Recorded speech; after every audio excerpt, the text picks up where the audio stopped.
Hey guys, balik lagi bareng gue, Mendra. Hari ini gue lagi mau jalan-jalan ke nyobain kafe sih, mau jalan-jalan. Nyobain kafe di depan kondo gue. Nah, ntar gue sekalian mau cerita-cerita sih, gimana, kenapa gue bisa sampai di Bangkok. Jadi awal mulanya nanti pokoknya gue ceritain sono, sekalian review kafe yang ada di depan kondo gue ini. Gue udah lama tinggal di sini, di kondo gue yang sekarang, cuma belum pernah nyobain kafenya. Tempatnya bagus sih, sepi. Kalau buat konten kayaknya oke. Yuk kita lihat keseruannya kayak gimana. Nah, kondonya kayak gini. Halo Kak Fadif,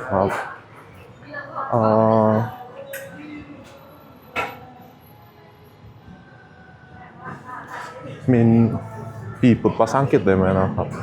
Oh, so is it any like, is it only dessert? Oh.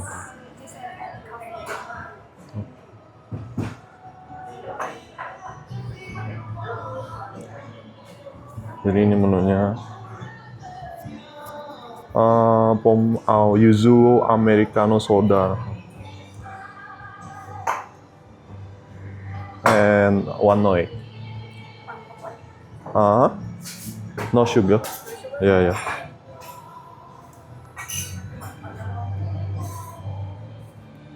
And then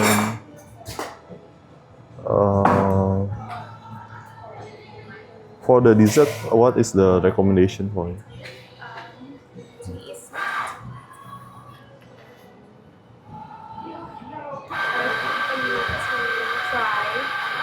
The sweet one.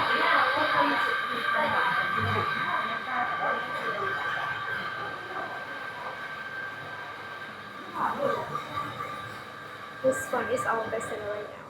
This one, Yes. Santa Tree. Or maybe a couple of croissant. Okay.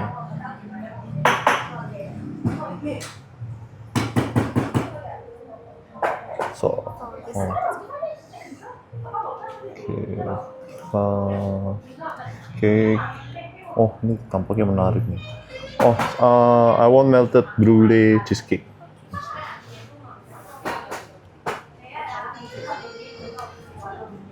Totalnya is a cash or QR scan.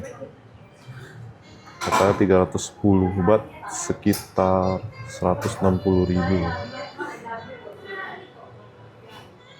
Can I make video here?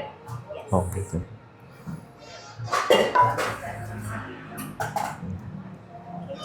Okay, thank you.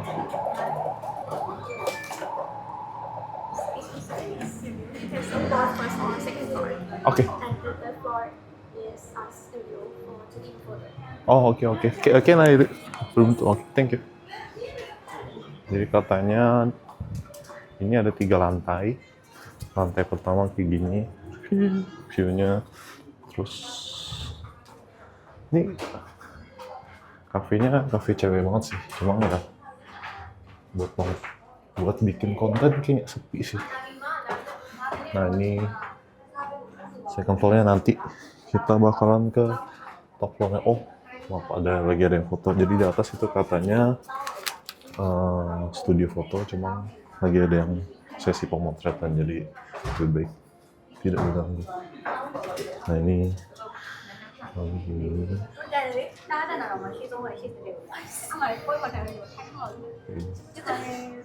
kita duduk di pojokan aja. Ke tengah deh, sempit pojoknya. Oke.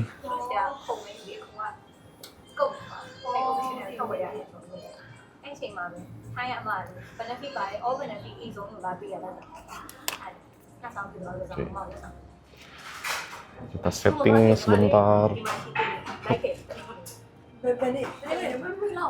Kayak ini gua bakal ngebuat se-raw mungkin, jadi less editing supaya lebih natural. Jadi ntar gua akan cerita-cerita gimana kok susah ya. Nah,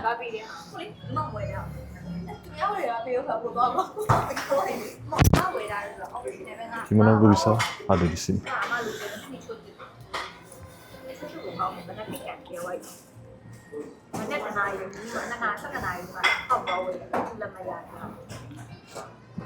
Oke, sambil nunggu mungkin kita cerita-cerita kali ya. Jadi nanti habis itu sambil nge-review, sambil ngobrol, sambil nge-review makanan. Jadi awal mulanya itu gue tahun 2020 itu gue nge-stream, jadi streamer game. Nah, jadi streamer game. Habis itu kurang lebih setahun lebih lah, hampir 2 tahun lah. 2021 itu gue lagi nge-stream game. Lalu ada temen dari viewers, dia kenal dari dia viewers, jadi kenal lalu jadi temen. Nah, abis itu dia bilang, dia komen, kok dia manggil gue Koko, kok gue dapet kerjaan nih di Bangkok, Thailand. Terus gue bilang, wih, kongres dong, akhirnya bisa dapet kerjaan di sana yang which lebih better kan. Terus gue iseng-iseng gimana pendapatannya, oke nggak gini. Dia waktu itu cuma bilang, oh oke kok, lebih gede daripada di offeringnya lebih gede daripada di Indo. Nah, singkat cerita, dia pergilah ke sana kurang lebih itu bulan Agustus atau September gitu, gue lupa. 2021. Itu waktu itu masih lockdown, belum semi lockdown, itu masih PSBB ya zaman dulu ya. Nah, habis itu 2021 Desember itu kan gue udah mumet banget di Indo, di rumah, pengen jalan-jalan lah. Gue nekat lah 2021 Desember pas PSBB dilonggarin. Gue nekat beli tiket ke Bangkok. Terus gue chat lah sama si teman gue ini. Ketemuan yuk gini-gini, makan siang kayak atau dinner. Terus akhirnya ketemu. Itu gue pergi Desember awal gue pergi, terus akhirnya makan bareng. Gue ngobrol lah, gue tanya-tanya lah, gimana kerjaannya kayak gimana. Kerjaannya simple kok, kayak gini. Terus mungkin detailnya gue nggak salah ya, tentang makanan kita dapat. Khobun kap.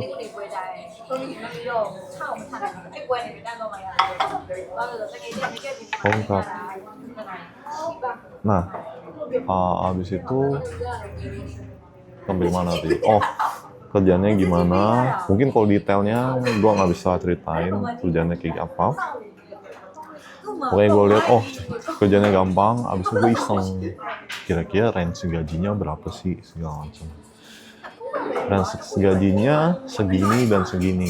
Nanti gue akan spill berapa segini-segininya di lain video. Tapi gue bisa kasih kisi-kisi lah.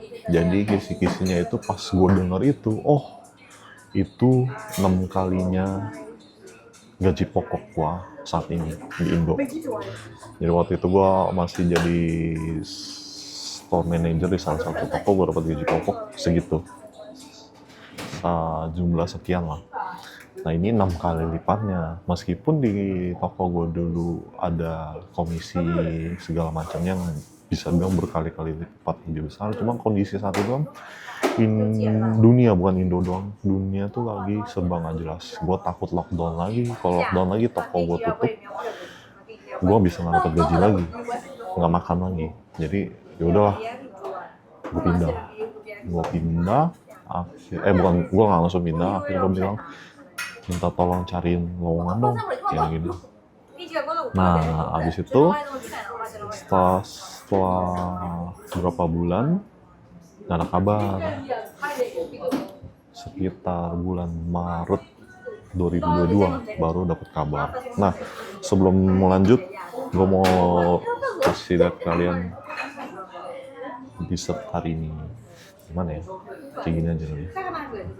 Ini cream brulee sama americano yuzu. Kayaknya gue agak misplay, agak salah sih. Harusnya sedikit manis sih, karena yuzu kan harus itu kan fresh ya. Agak sama pahit. Tahu deh, kita cobain enak nggak? Ini gue turunin dikit sekalian lihat makanannya.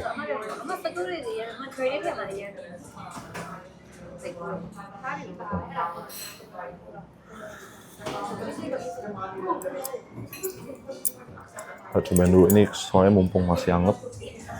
Gue suka banget sama cheesecake. Ini suaranya keras apa? Garing banget.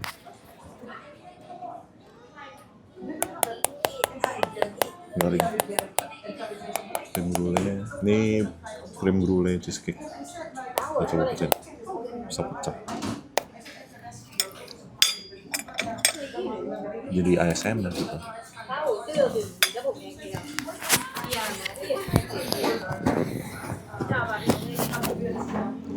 Cobain ya.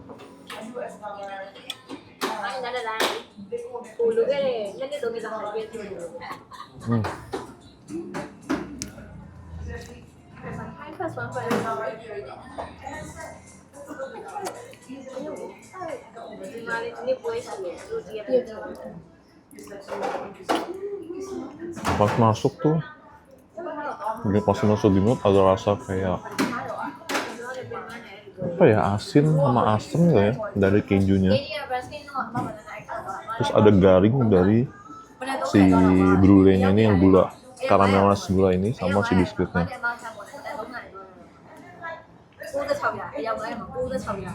Enak sih.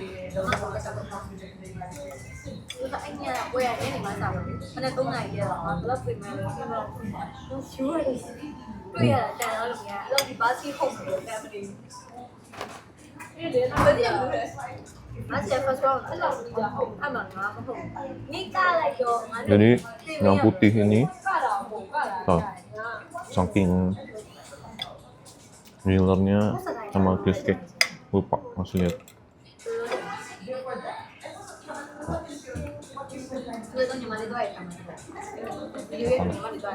Jadi yang putih ini krim, yang bawah ini kayak biskuit ya. Kalau di atasnya tuh di atasnya brulee.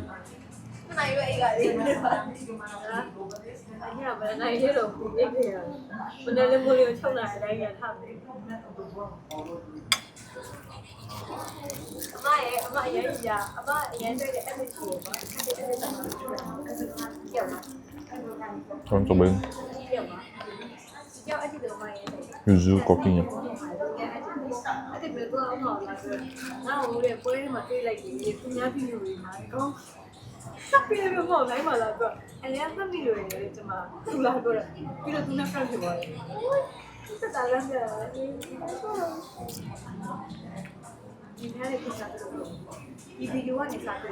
Aneh.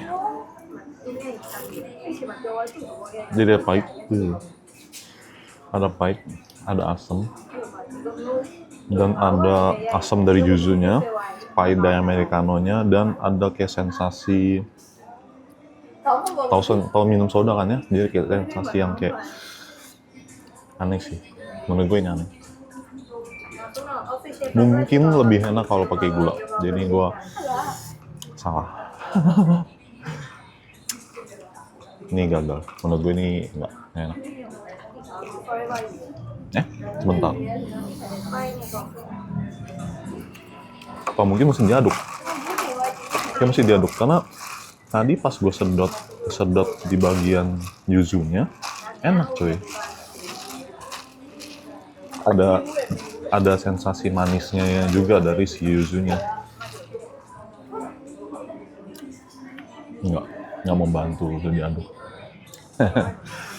Oke, kita lanjut cerita tadi udah sampai.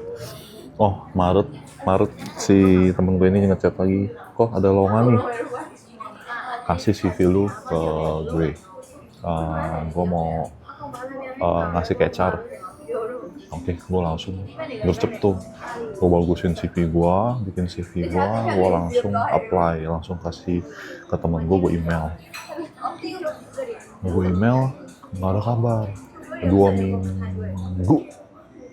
minggu apa sebulan ya, udah lupa lagi. Kurang lebih segitu, pokoknya nggak ada kabar.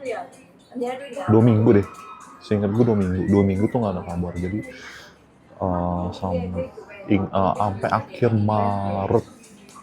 Maret akhirnya gue nanya lagi, gimana, udah ada kabar belum? Karena sama sekali nggak dapet kabar nih karena kata temen gue abis kirim CV itu gue bakal di WA, jadi mereka akan hubunginnya lewat WA, nggak ada WA sama sekali. Jadi gue bilang ke dia, gimana nih, gue nggak di WA sama sekali. Gue udah pikir, wah ya udahlah, belum hoki nih, cuma gue iseng. Sebelum gue iseng itu temen gue bilang, gue coba kasih ke TL gue, kata temen gue nih. Jadi bentar ya, gue coba tanya TL gue bisa dibantuin nggak segala macam. Oke, tapi sambil gitu gue coba search Google nama perusahaannya, kan gue tahu perusahaan apa. Jadi gue search, gue coba buka websitenya, gue search kayak karir ya gitulah. Abis itu pas gue search ada nih lowongan buat Indonesian. Jadi abis itu gue coba, gue iseng, gue apply langsung sendiri dari website. Gue apply, terus ada langsung interview online. Jadi interview online-nya waktu itu pakai AI. Udah AI belum ya sebutannya, atau masih, kayaknya belum AI deh, 2022 kayaknya belum AI, masih rekam doang. Jadi pertanyaannya apa udah di template, terus gue direkam lah di video. Nah, besokannya cuy, itu gue inget hari Jumat apa Sabtu ya, pokoknya weekend tiba-tiba langsung 1 hari setelah gue apply, besokannya gue langsung di WA. Kami dari ini ada waktu nggak besok untuk interview. Gue bilang ada langsung, gue bilang ada waktu. Mau itu kayaknya waktu itu emang kebetulan gue juga kosong sih. Kalau nggak salah itu hari Sabtu deh. Iya, hari Sabtu. Gue langsung bilang, oke, gue siap interview jam segini. Jamnya gue lupa, detail jamnya gue lupa. Habis itu gue interview webcam online. Tapi ini benar-benar bukan pakai komputer. Ini waktu itu di interview sama, kalau nggak salah 5 apa 6 orang ya. Jadi 1 orang Indonesia, si HR-nya ini atau talent rekrutmennya ini, sama sisanya itu orang Thai. Satu nggak Thai deh, 1 orang Vietnam kalau nggak salah. Sisanya orang Thai. Habis itu udah gue interview segala macam. Wah, gue bisa bilang saat itu gue pede banget, gue bisa lah. Jadi sehari sebelum interview emang gue kayak udah bergadang gimana cara interview yang bagus segala macam. Gue udah kayak 99% gue bisa lah. Jadi pas interview itu semua pertanyaan kemungkinan itu udah gue tempelin di depan laptop gue. Jadi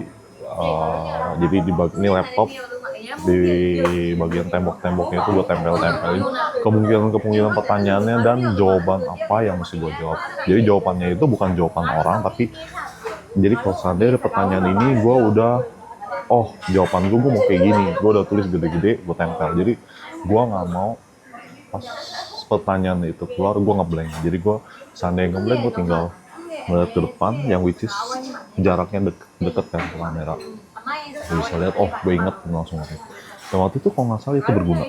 Ada beberapa pertanyaan yang udah gue catet itu dan jawabannya udah gue siapin keluar.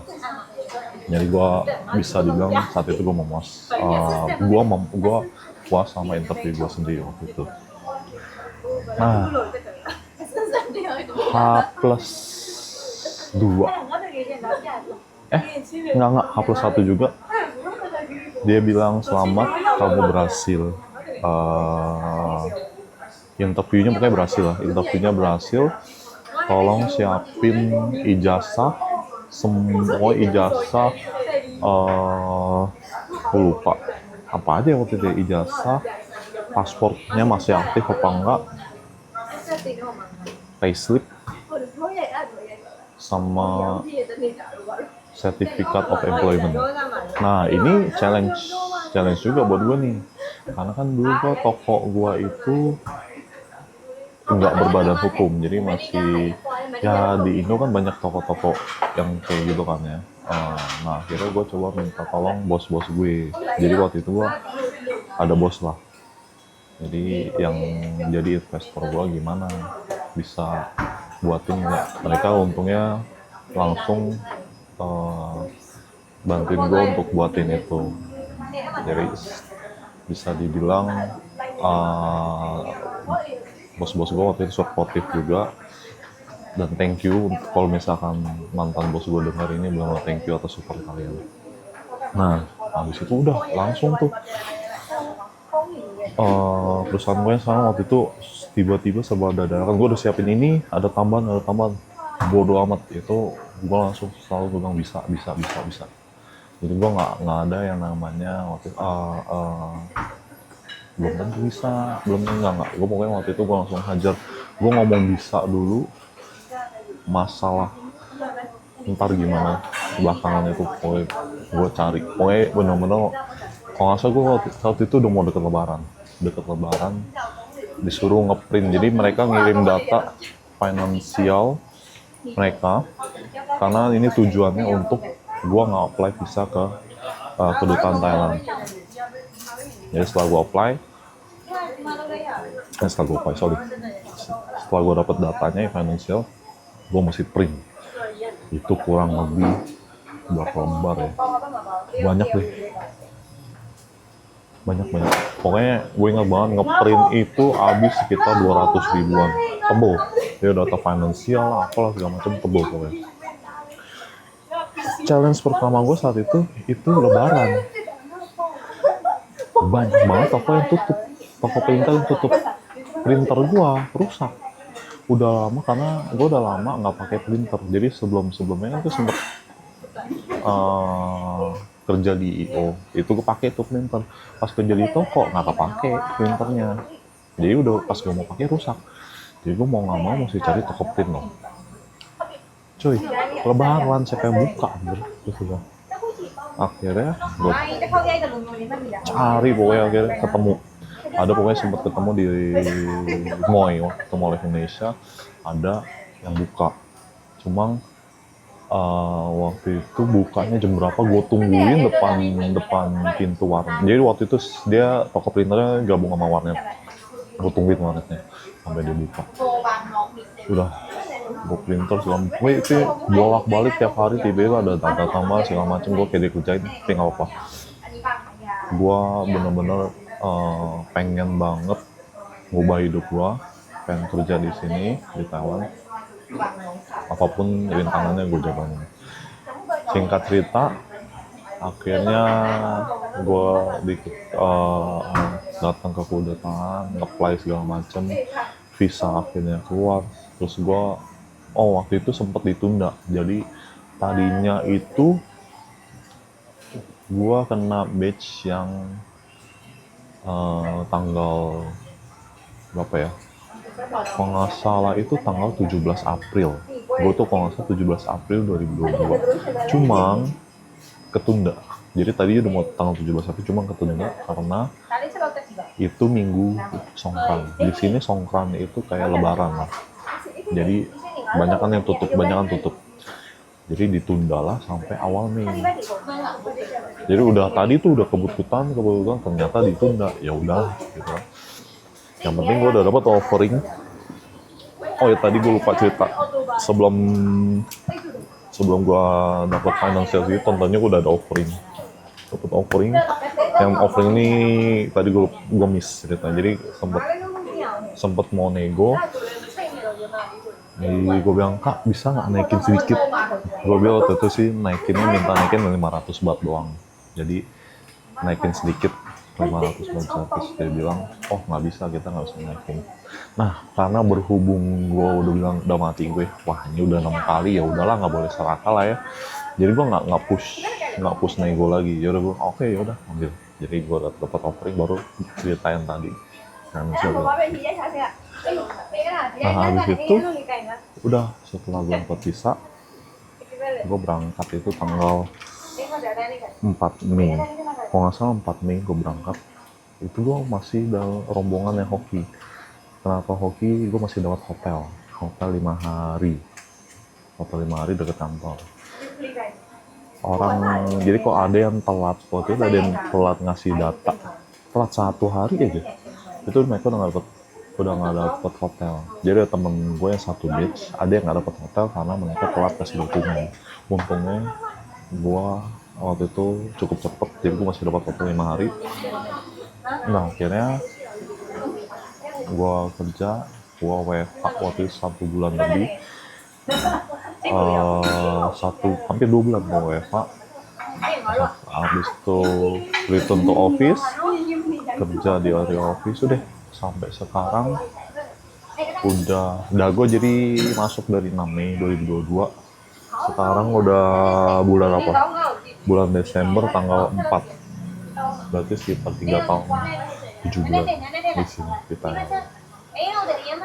So far so good. Jadi bisa dibilang mungkin increment-nya terselamatkan dari currency kita yang melemah terus, rupiah, jadi kayaknya gaji gue tambah gede.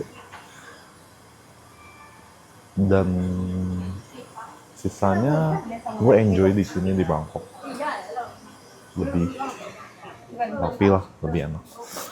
Oke, itu cerita gue, perjalanan gue pindah dari Jakarta Indo ke Bangkok. Ya, kita habisin dulu.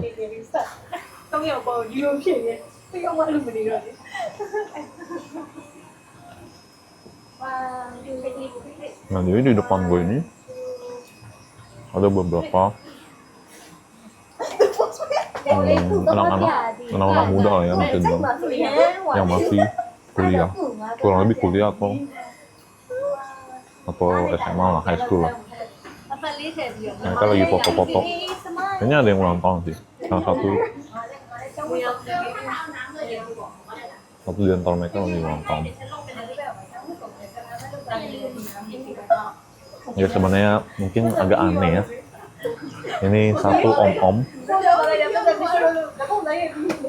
ngafe di tempat yang pink banget. Ya mau gimana, gue penasaran aja karena gue udah lama tinggal di daerah ini. Belum pernah nyobain kafe ini. Tapi ternyata kafenya lumayan mahal. 310 baht. 310 baht itu sekitar 100. Kalau kali 500 itu 155.000. Berarti kurang lebih 157 lah, hampir 160.000 lah. Kopi sama melted brulee cheesecake.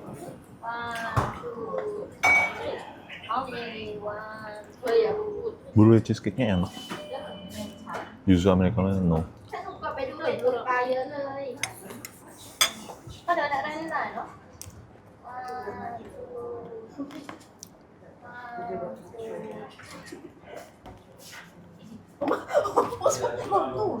Kayaknya itu aja ya vlog hari ini. Sampai ketemu lagi nanti. Gue akan cerita lagi. Tadi kan ada gue janji mau spill range gaji di sini di Thailand, gaji expat. Kita bakal ketemu lagi nanti di channel Wendra Deka. Cheers, thank you, bye bye. ไม่ได้ตาเจ๊บอกว่าสนิทเอ้ยเขา